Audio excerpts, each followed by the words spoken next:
Hello students, physics की class में आपका स्वागत है। लास्ट क्लास में हम बात कर रहे थे कूलाम के नियम की और उससे रिलेटेड न्यूमेरिकल्स भी किए थे।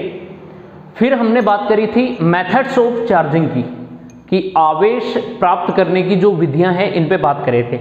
आज के इस लेक्चर में हम कुछ कॉन्सेप्ट की बात करेंगे और उसके बाद में हम कुछ न्यूमेरिकल्स देखेंगे कि जो चालन विधि है उस चालन विधि के द्वारा अगर आवेशों को संपर्क में लाया जाता है और संपर्क में लाने के बाद में उनको अगर उसी दूरी पर रख दें तो उनके मध्य लगने वाले स्थिर विद्युत बल पर क्या प्रभाव पड़ेगा, अर्थात उनके मध्य लगने वाला कूलाम बल कितना आएगा।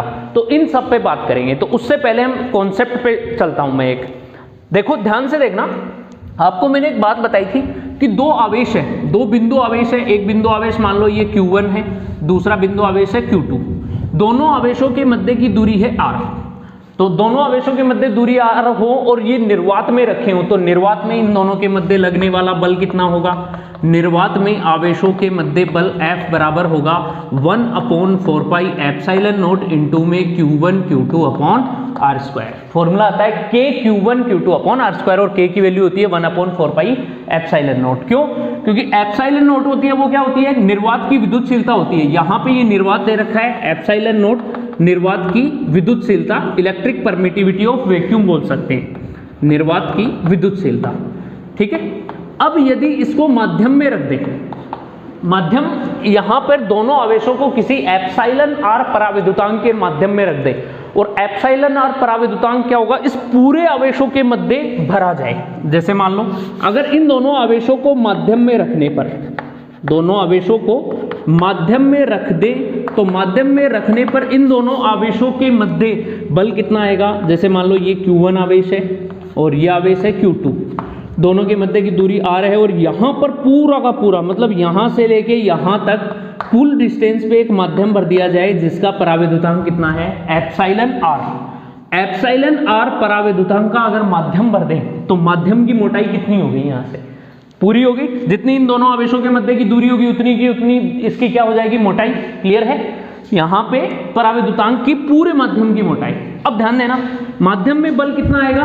तो माध्यम के केस में बल आता है Fm इजिकल्स टू होगा 1/4 पाई एप्सिलॉन नॉट इंटू जितना पराविद्युतांक दे रखा है उससे इसको गुणा करते हैं epsilon R Q1 Q2 upon में क्या होगा? R square. अब इस बल की, माध्यम में दो आवेशों के मध्य लगने वाले बल की तुलना निर्वात में लगने वाले बल से करते हैं। इससे तुलना करते हैं तो देखो 1/4 पाई एप्सिलॉन नॉट की जगह तो यही आएगा, Q1 Q2 की जगह Q1 Q2 आ रहा है, लेकिन यहां पे R स्क्वायर है और यहां पे R स्क्वायर के साथ में एक गुणांक आ रहा है एप्सिलॉन R। तो एप्सिलॉन R गुणांक आ रहा है, तो इसको अगर मैं डिस्टेंस की फॉर्म में बनाऊं तो डिस्टेंस की फॉर्म में बनाने पर क्या बनेगा? ये formula Fm equals to 1/4 pi epsilon not into में Q1 Q2 अपॉन में। अब इस एप्सिलॉन R को मैं इसके साथ में लेके जाऊं, अगर ये R की स्क्वायर है तो एप्सिलॉन R को अंदर लूं तो अंडर रूट एप्सिलॉन R की होल स्क्वायर कर दें तो ये कितना बन जाएगा? Epsilon R। तो इसको ऐसे लिख सकते हैं हम, क्या लिख देंगे? R इंटू में अंडर रूट एप्सिलॉन R की स्क्वायर लिख सकते हैं ना। देखो यहां से अंडर रूट एप्सिलॉन R की स्क्वायर करो, अंडर रूट से स्क्वायर कट जाएगा, एप्सिलॉन R बाहर आ जाएगा और R स्क्वायर ऐसा का ऐसा। इसका मतलब ये और ये फॉर्म दोनों सेम है। तो यहां से अब इन दोनों की तुलना करें तो यहां पे तो डिस्टेंस आ रही है R और यहां पे डिस्टेंस क्या बन गई? R under root epsilon R। Clear है? R under root epsilon R। कई केस में क्या होता है, इस एप्सिलॉन R पराविद्युतांक को K से भी लिखते हैं। किससे लिखते हैं? K से। तो कुछ केसेस में, कुछ क्वेश्चंस में अगर एग्जाम में आते हैं तो कुछ क्वेश्चंस में एप्सिलॉन R है उसको K भी लिखा जाता है। तो इस केस में ये जो डिस्टेंस होगी वो डिस्टेंस कितनी हो जाएगी? इस केस में ये डिस्टेंस होगी वो, इसको ऐसे मानते हैं हम R इंटू में अंडर रूट K। तो यहां पर एक बात समझ में आ रही है कि यदि दो स्थिर बिंदु आवेशों के मध्य पराविद्युत माध्यम भर दिया जाए पूरे में, तो उस केस में जो दूरी है वो कितनी गुना बढ़ जाती है? कितनी हो जाती है? R अंडर रूट K गुना बढ़ जाती है। R अंडर रूट K गुना दूरी हो जाती है इस माध्यम के कारण दूरी पर ये प्रभाव पड़ता है, इतना बढ़ जाती है। अब यदि मान लो ये तो पूरे फुल डिस्टेंस पे रखा गया है, R दूरी है तो पूरा का पूरा पराविद्युत माध्यम भर दिया गया है तो इतना आ रहा है। अगर मान लो सपोज करो ये परावैद्युत माध्यम पूरे पे नहीं भरा जाए, कुछ डिस्टेंस पे भरा जाए, जैसे r/2 पे भरा जाए, r/2 पे, तो उस केस में ये जो परावैद्युत दूरी है वो कितनी बनेगी, वो r/2 की बनेगी। तो r की जगह क्या यूज करेंगे, r/2। यदि मान लो परावैद्युत माध्यम की मोटाई t हो, यदि परावैद्युत माध्यम t मोटाई का हो, परावैद्युत माध्यम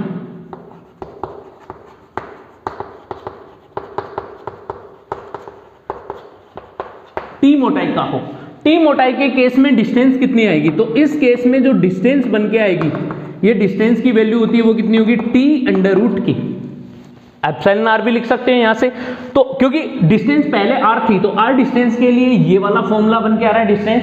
अगर हम परावैद्युत माध्यम t मोटाई का करें तो ये मोटाई डिस्टेंस कितनी हो जाएगी, t के। ये कौन से केस में होती है, ये केवल ओवर केवल कौन से केस में होगी, परावैद्युत माध्यम वाले केस में होगी।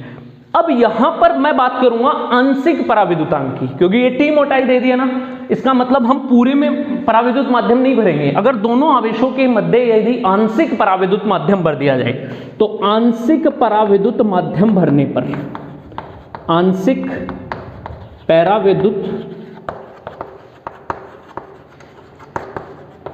माध्यम भरने पर, मान लो दो आवेश है हमारे पास Q1 और Q2, इन दोनों आवेशों के मध्य यहां पर दोनों के मध्य की दूरी r है, इन दोनों के मध्य की दूरी r है, और इन दोनों के मध्य t मोटाई और k एप्सिलॉन r परावैद्युतांक का एक माध्यम भर दिया जाए t मोटाई का। तो इस केस में हम निर्वातित भाग कितना बचेगा, तो निर्वातित भाग बचेगा हमारे पास r में से कितना माइनस कर देंगे, t। तो निर्वातित भाग की दूरी कितनी होगी, तो निर्वातित भाग बचेगा वो r माइनस t डिस्टेंस का बचेगा। क्लियर है यहां से निर्वात वाला। और निर्वात में जब हम दूरी बल निकालेंगे तो निर्वात की पूरी जितनी भी निर्वातित डिस्टेंस होगी वो डिस्टेंस यहाँ पे लिखते हैं। तो यहाँ पर डिस्टेंस कितनी आएगी, r माइनस टी निर्वातित डिस्टेंस। लेकिन ध्यान से सुनना, जब परावैद्युत माध्यम भरते हैं तो डिस्टेंस बढ़ जाती है। कितनी बढ़ जाती है, परावैद्युत माध्यम भरने पर ये दूरी और बढ़ जाती है परावैद्युत माध्यम की। तो यहाँ पर डिस्टेंस है, परावैद्युत माध्यम की मोटाई हमने कितनी ली है, t। तो t मोटाई का परावैद्युत माध्यम है और इसका परावैद्युतांक कितना है, k परावैद्युतांक है। तो डिस्टेंस कितनी बढ़ जाएगी, t√k डिस्टेंस बढ़ जाती है। तो यहाँ पर जो डिस्टेंस आएगी t मोटाई के परावैद्युत माध्यम में, t मोटाई के परावैद्युत माध्यम में प्रभावी दूरी, t मोटाई के माध्यम में आवेशों के मध्य जो प्रभावी दूरी होगी, आवेशों के मध्य प्रभावी दूरी, ये प्रभावी दूरी होगी वो डिस्टेंस कितनी बढ़ जाएगी, डिस्टेंस हो जाएगी वो कितनी होगी, मतलब निर्वातित भाग की डिस्टेंस तो थी r माइनस टी, तो ये तो रहेगी r माइनस टी, और इसमें क्या ऐड हो जाएगा, इसमें प्लस हो जाएगी, वो कितनी होगी, जो ये टी मोटाई के परावैद्युत की डिस्टेंस आई थी t√k। तो यहां से जो डिस्टेंस बन के आएगी d इज इक्वल्स टू कितनी होगी, r माइनस टी प्लस में t√k, ये डिस्टेंस होगी। अब ये डिस्टेंस हम किस में यूज करेंगे, प्रभावी जो दूरी है वो इस फॉर्मूले में यूज करेंगे कूलाम के नियम में, और इस प्रकार से हम आंशिक परावैद्युत माध्यम से संबंधित कूलाम बल भी निकाल सकते हैं कि यदि दो आवेशों के मध्य आंशिक परावैद्युत माध्यम भरा जाए तो उस केस में दो आवेशों के मध्य बल भी निकाला जा सकता है। तो फोर्स कितना होगा, आता है बल कितना हो जाएगा, आता है फोर्स, आता है बल।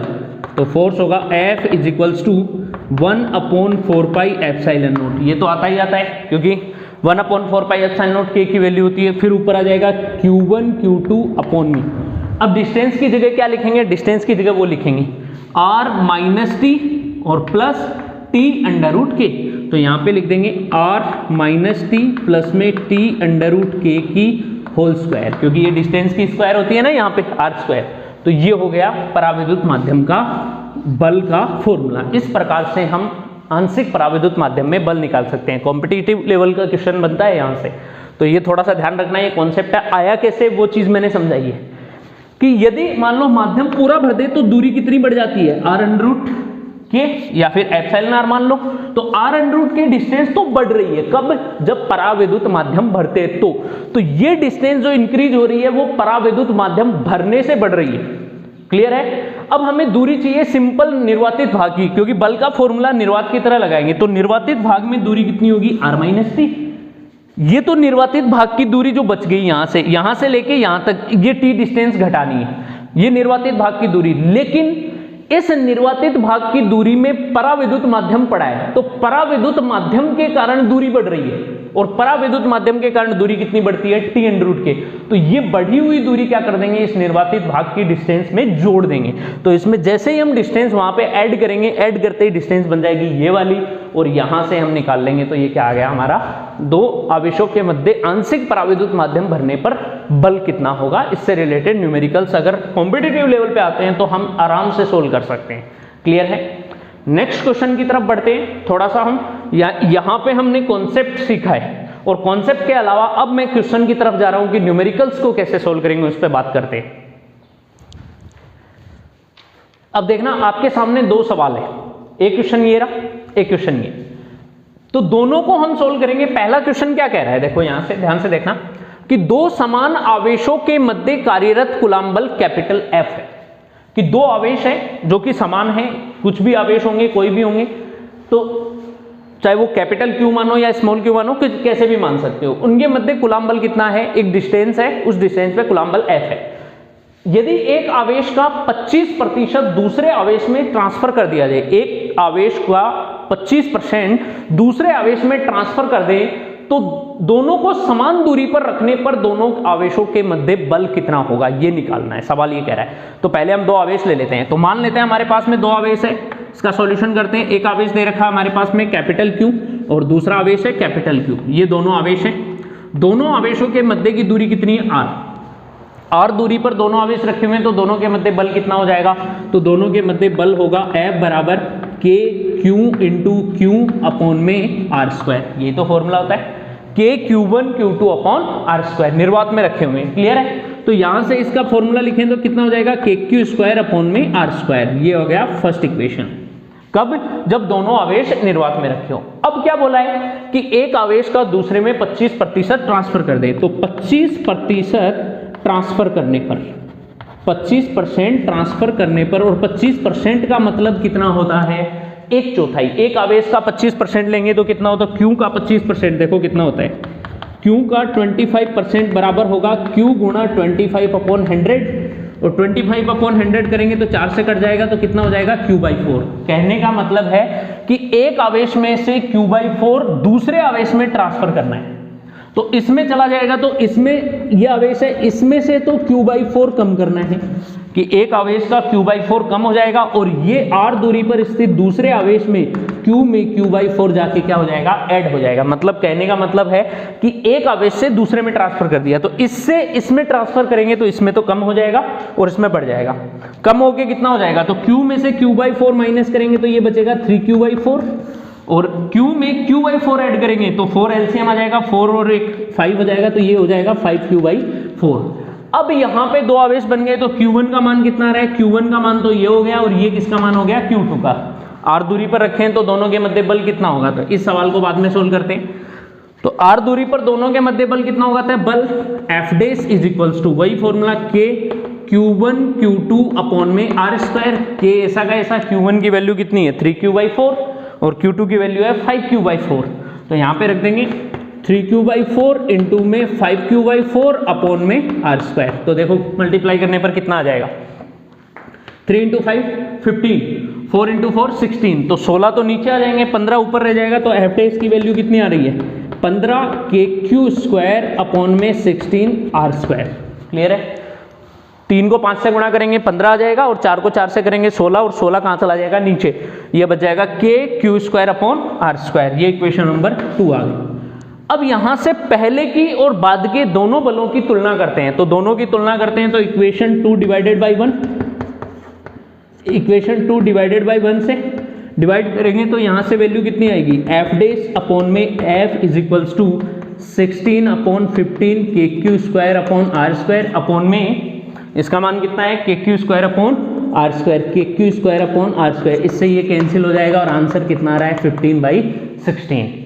तो यहां से जो नया बल आ रहा है वो कितना आएगा, मतलब प्रारंभिक बल का, इसको उधर लेके जाएंगे तो F से मल्टीप्लाई हो जाएगा, ये यहाँ से इधर चला जाएगा तो F से गुणा हो जाएगा, मतलब प्रारंभिक बल का कितना आ रहा है 15/16 गुना आ रहा है। तो इस प्रकार से हम पहले सवाल को क्या कर सकते हैं, सोल्व कर सकते हैं। ये है तरीका आवेश का ट्रांसफर होना, इसे बोलते हैं चालन।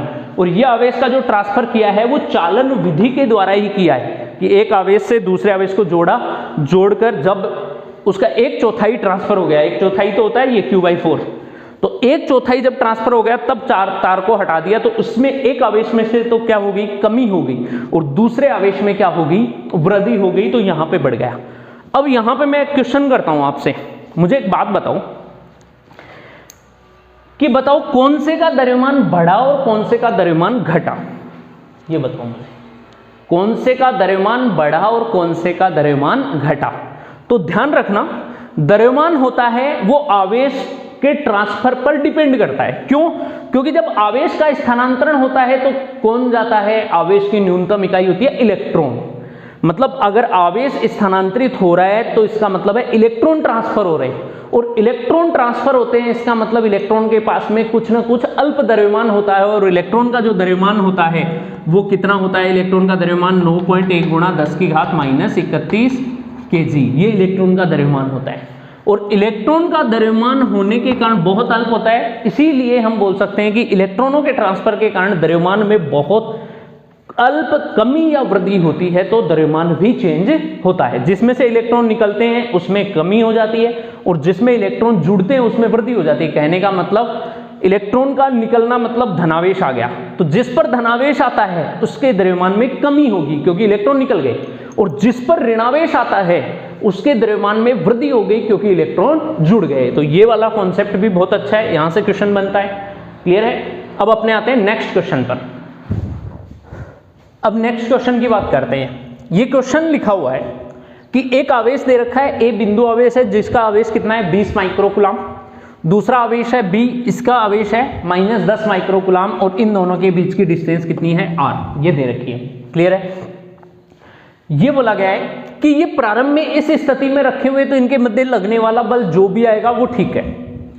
अब यदि इन दोनों आवेशों को संपर्क में ले आए, परस्पर संपर्क में लेके आ जाएं, और दोनों आवेशों को संपर्क में लाएंगे तो क्या होगा, आवेश का स्थानांतरण होगा, और संपर्क में लाने के बाद में इनको उतनी ही दूरी पर अलग अलग रख दें तो दोनों ही स्थितियों में इन दोनों आवेशों के मध्य लगने वाले बलों की तुलना कीजिए। सवाल ये है कि पहले तो ये ऐसे रखे हुए हैं, बाद में इसको क्या करते हैं, बाद में संपर्क में लाने के पश्चात, बाद में संपर्क में लाने पर बल निकालना है आपको, और दोनों ही स्थिति में, दोनों स्थितियों में बलों की तुलना करनी है। दोनों स्थिति में बलों की तुलना कि बल कितना लगेगा, और दोनों ही केस में बलों की तुलना करोगे तो ये इस सवाल में पूछा गया है। क्लियर है? और ये सवाल चालन विधि पे डिपेंडेंट है। क्यों? क्योंकि चालन विधि यही तो कहती है कि जब दो आवेशों को संपर्क में लाते हैं तो आवेश का स्थानांतरण तब तक होता है जब तक कि उनका कुल आवेश बराबर बराबर नहीं बढ़ जाए, या फिर आधा आधा नहीं हो जाए। कुल आवेश, मैं कुल की बात कर रहा हूं।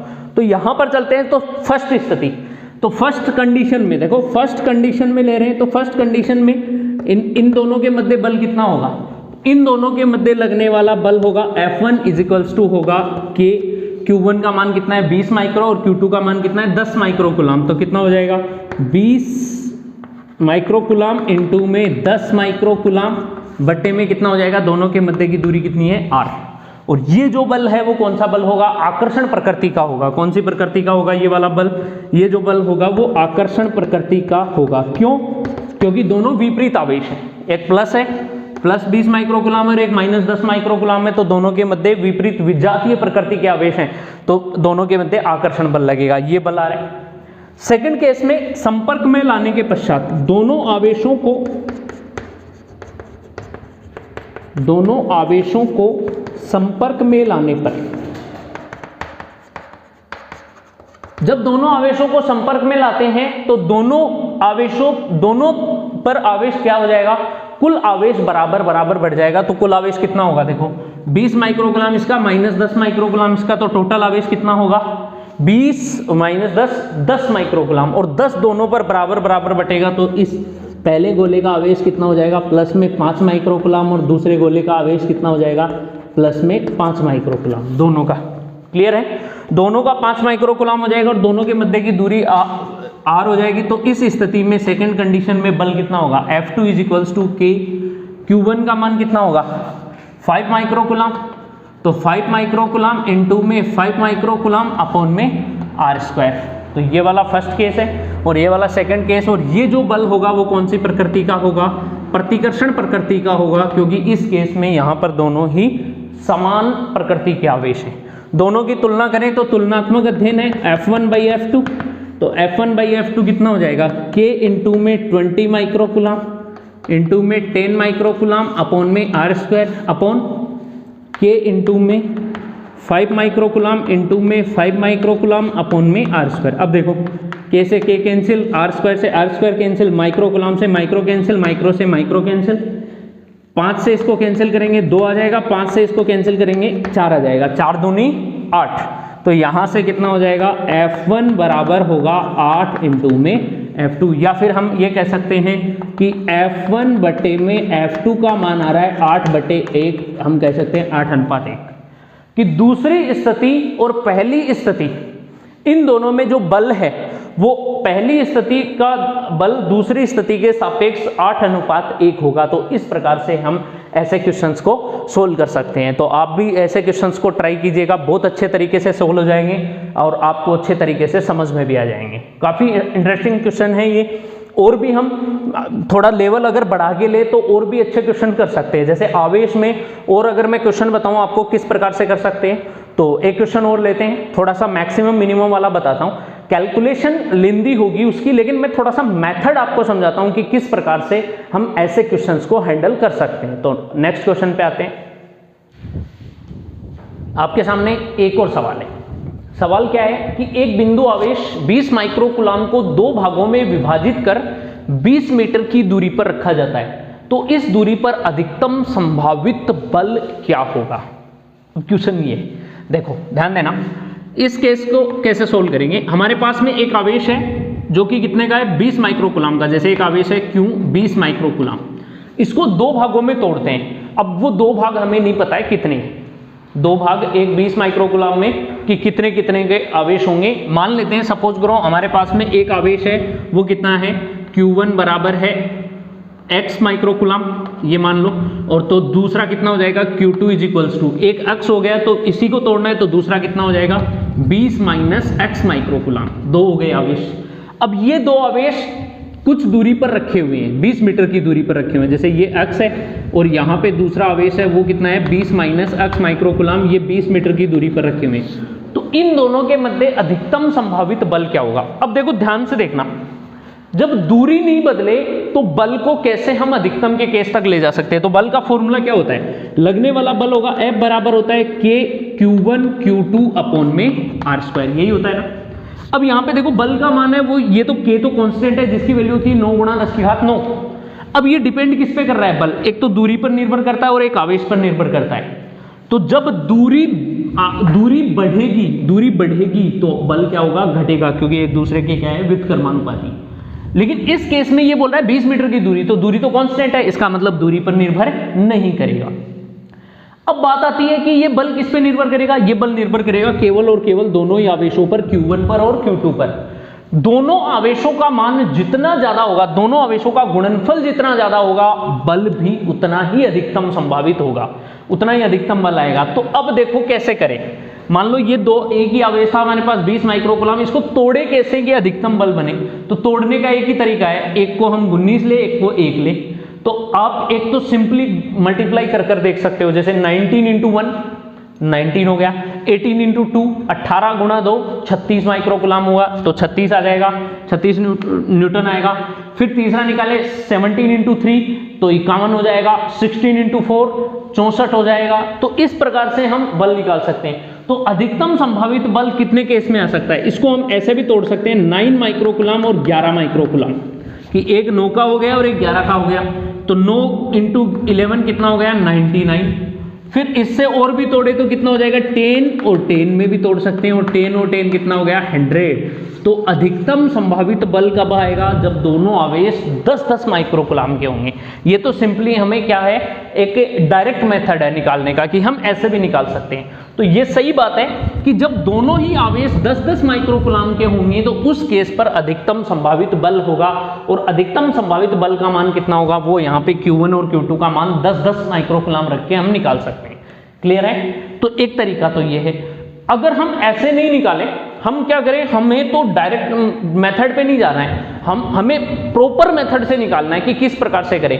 तो ध्यान देना, जब भी ये अधिकतम और न्यूनतम का केस आता है किसी भी क्वेश्चन में, तो उस राशि का अवकलन किया जाता है, क्योंकि हम भी मैथ्स में हम पढ़ते हैं उच्चिष्ट निम्निष्ट निकालते हैं ना, अधिकतम बिंदु ये होगा, न्यूनतम बिंदु ये होगा अवकलज के अनुप्रयोग में। तो सेम वही है, अधिकतम और न्यूनतम का बिंदु निकालने के लिए वेरिएबल के सापेक्ष उस राशि का अवकलन किया जाता है। क्लियर? तो यहां पर हम उसी फॉर्म में करेंगे। तो देखो ध्यान से देना, अब यहां पे हम ये वाला मेथड नहीं अपनाएंगे, शॉर्टकट हम इस पे चलते हैं। एक आवेश हमारे पास x है, दूसरा आवेश कितना है 20 - x, तो बल कितना होगा, F बराबर होगा kx इंटू में 20 - x अपॉन में r², और r की वैल्यू कितनी है 20 मीटर है, ये दे रखा है ना 20 मीटर r की वैल्यू, यहाँ पे r की वैल्यू दे रखी है 20 मीटर, r = 20 मीटर। तो यहाँ पे रख देंगे, तो कितना हो जाएगा ये kx इंटू में x को अंदर मल्टीप्लाई करेंगे तो कितना आएगा 20x - x² अपॉन में r की स्क्वायर कितना हो जाएगा 20 की स्क्वायर, 20 की स्क्वायर होगी 400। अब ये बल आ रहा है, तो अब ये बल किस में वेरिएबल है, ये x में वेरिएबल है। ये जो बल का मान आ रहा है ना F का मान, वो किस में वेरिएबल आ रहा है, x में वेरिएबल आ रहा है। इसका मतलब अधिकतम बिंदु निकालने के लिए इस बल का हमें x के सापेक्ष क्या करना होगा, अवकलन करना होगा। तो अधिकतम बल के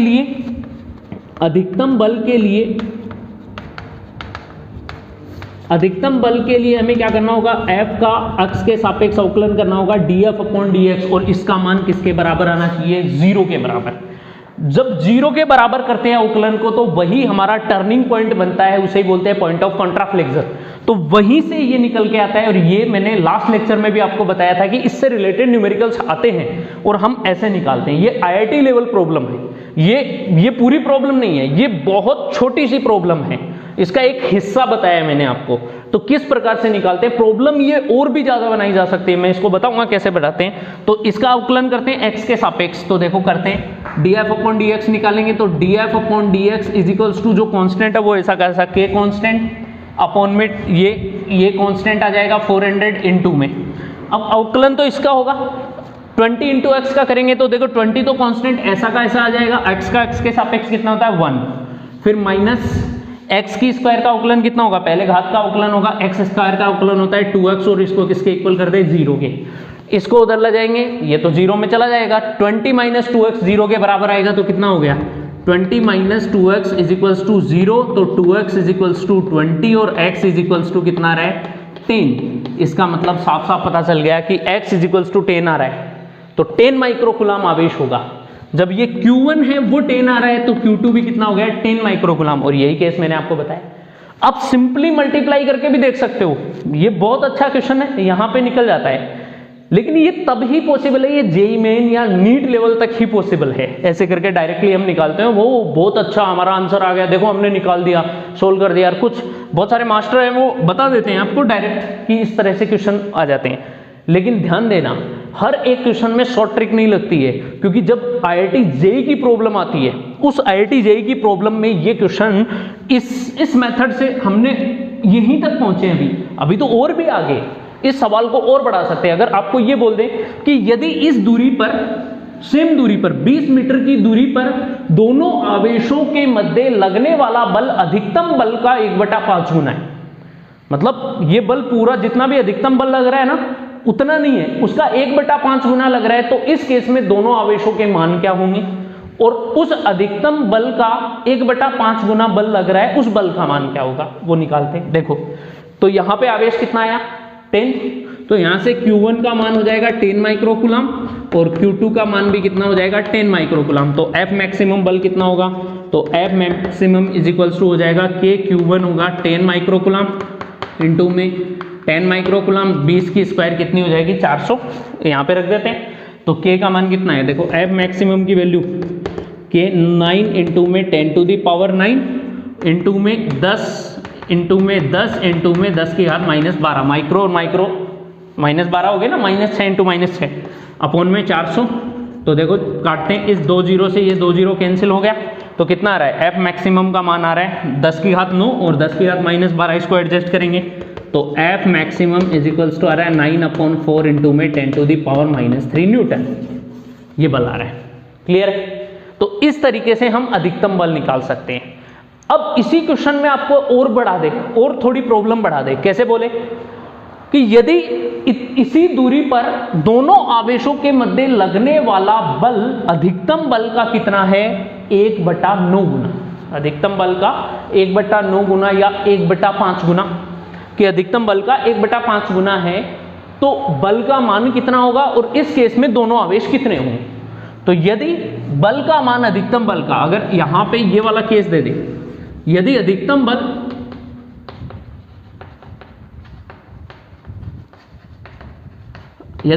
बल का 1/5 गुना हो तो इस केस में F कितना हो जाएगा, 1/5 इंटू में अधिकतम F मैक्सिमम, तो F मैक्सिमम का 1/5 गुना निकालना पड़ेगा, और उस केस में बाद में हमें क्या निकालना होगा, आवेश भी निकालना होगा। तो इस तरीके से इस प्रॉब्लम को सोल्व करते हैं। तो देखो मैं बताता हूं आपको किस तरीके से करते हैं, कि यदि बल का मान दोनों आवेशों के मध्य बल है वो अधिकतम बल का कितना हो, 1/5 गुना, तो कैसे लिख सकते हैं, F is equals to 1/5 F maximum निकालते हैं, तो बल का मान F इज इक्वल्स टू कितना हो जाएगा, 1/5 इंटू में 9, F मैक्सिमम की वैल्यू 9/4 इंटू में 10 टू दी पावर -3 न्यूटन, तो ये आ रहा है कितना, F is equals to 9/20 into में 10 टू दी पावर -3 न्यूटन, ये हो गया। क्लियर है?